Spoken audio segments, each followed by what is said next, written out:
So good morning to each and everyone. First, we would like to introduce ourselves. We're the group who will be presenting the Kaizen application at Toyota Motor Corporation. So Kaizen is known for their continuous improvement or the little by little long run method. And then Toyota, yeah, Toyota is very popular to us, right? The brand, the quality is very unique, and Toyota is one of the best manufacturer that we know. So let me give you the content of our study. So we'll be tackling about the history of the company, what are the previous history that been used, what are the implementation techniques, tools to improve our company, and using these techniques or tools, what are the results, right? So in this first segment, we'll be tackling about the history of Toyota. So before that, let me give to you an overview. Toyota, the founder of Toyota is the one and only Mr. Toyoda Kichiro. Toyota is a Japanese automotive manufacturer wherein located at Nagoya, Japan, known for their industrial work and the center of automobile productivity. So Toyota is one of the 10 million brand or 10 million company who produce a 10 million automotive or produce automotive cars in over past years. So 2013, this is the largest manufacturer of Toyota. They claim the first place among other competitors, especially the General Motors and the Ford Motors. And in 2013, consists of 333,498 employees worldwide and still continue because it's 2021, right?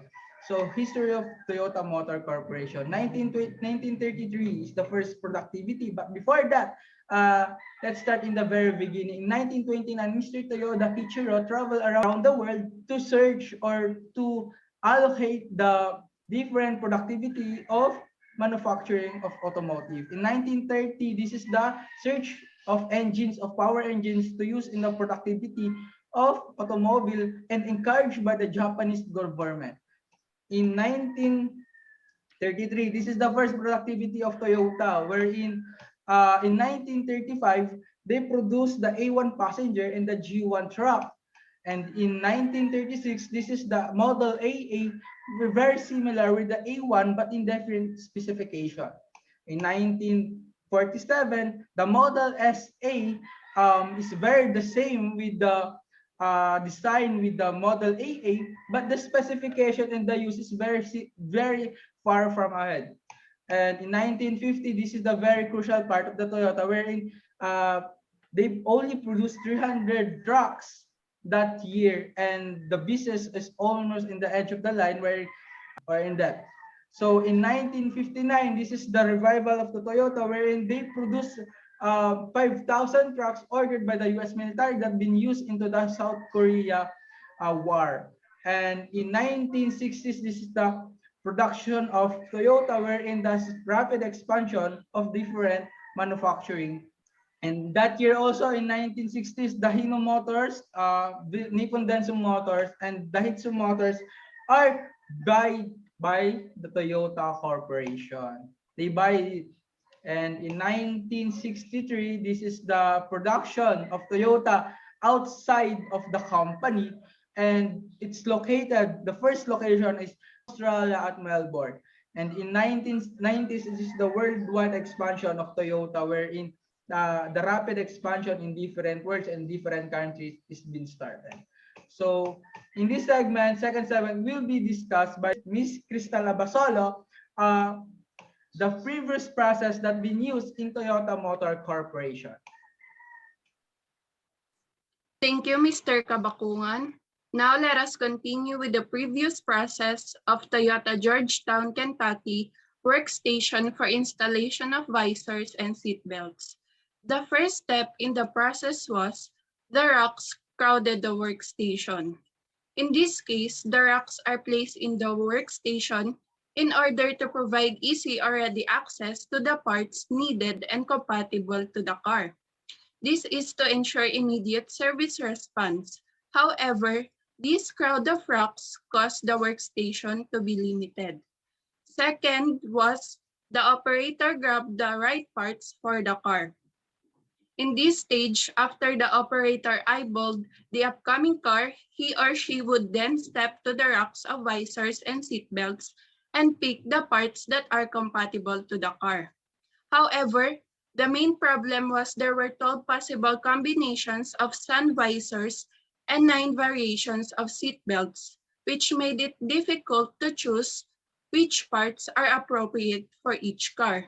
There are 500 cars past the rocks and need for specific parts, which translates into 2,000 opportunities to commit an error.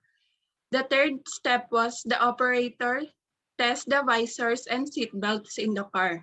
In this step, the operator steps to the slowly advancing car, then bolt belts and visors in its place. This process takes too much time because there is a dilemma in what parts are appropriate for each car. It is due to the fact that there are 12 possible combinations of visors and seatbelts. Last step was the operator repeats the process. For the final step, the operator repeats the process because of the incompatibility of the parts to the car. As we all know, based from our previous topics, errors are the primary cause of rework. Even there is a 99% of perfection, 5 cars per shift got the wrong visors and belts. In this statistic, we can conclude that even the remaining 1% has a crucial factor on determining whether a company complies to the quality and performance excellence. The next segment will be discussed to us by Ms. Apiado and Ms. Vizcara. Well, thank you for that, Miss Crystal Joyce Abasolo. So let us now proceed to the implementation of tools and techniques used for quality improvement. So, Toyota establishes Kaizen to create continuous improvement. Basically, their aim is to provide maximum quality product, eliminating waste and improving efficiency. So in Toyota, they encourage individual members to identify areas for improvement, identifying opportunities, exploring new ideas, and suggesting the best possible solution, breaking the objective down, and planning the task before they test, monitor progress, and schedule before and they move on to the next objective. So basically, the Kaizen helps maximize productivity at every work site. And also, it helps their employees identify the problems immediately. Aside from the Kaizen, we also have the PDSA cycle, or also known as the Deming cycle. In PDSA cycle, it became a strategic approach and also a basis for improvement and leadership at all levels. The planning stage, which is consists of gathering the data, brainstorming, and drafting ideas. Then followed by the do stage, which is the pilot production of the process. And identifying the problems, then after that, proceeding to the study stage, which is to analyze and evaluate if there is a possible defects or improvements in the product. Then the last stage, wherein they would standardize or stabilize what works or repeat the cycle. Actually, in Toyota, they would also go and see the actual condition for themselves in order to understand it thoroughly. For the reason that the situation is always changing as they move forward. So moving on from that, let us also hear from Ms. Rika Jeng Vizcara about the quality control tools that the Toyota has established for improvement. Toyota Motor Corporation used these 7 quality control tools. First one is the cause and effect diagram. They use this diagram to help them identify, sort, and display possible causes of problems. Next is check sheet. They use it for collecting and analyzing data. Next is stratification or flowchart.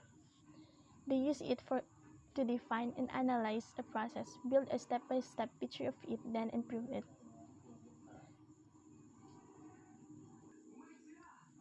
Next is histogram. To graphically display a data set. Next is Pareto chart. They analyze broad causes by examining their individual components. Next is scatter diagram. To confirm the degree of relationship between cause and effect. And lastly, the control chart. To give clear guidance on when to adjust a process and when to leave it alone.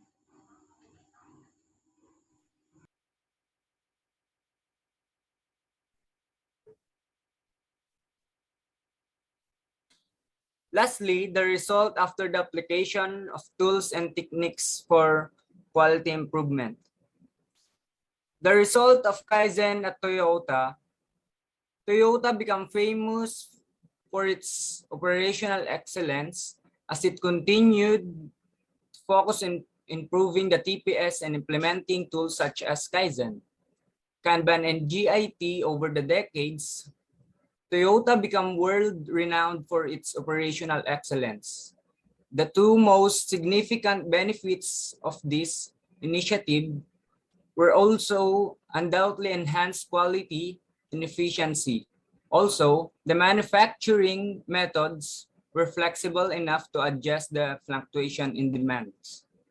The company also saved a substantial amount through cost savings.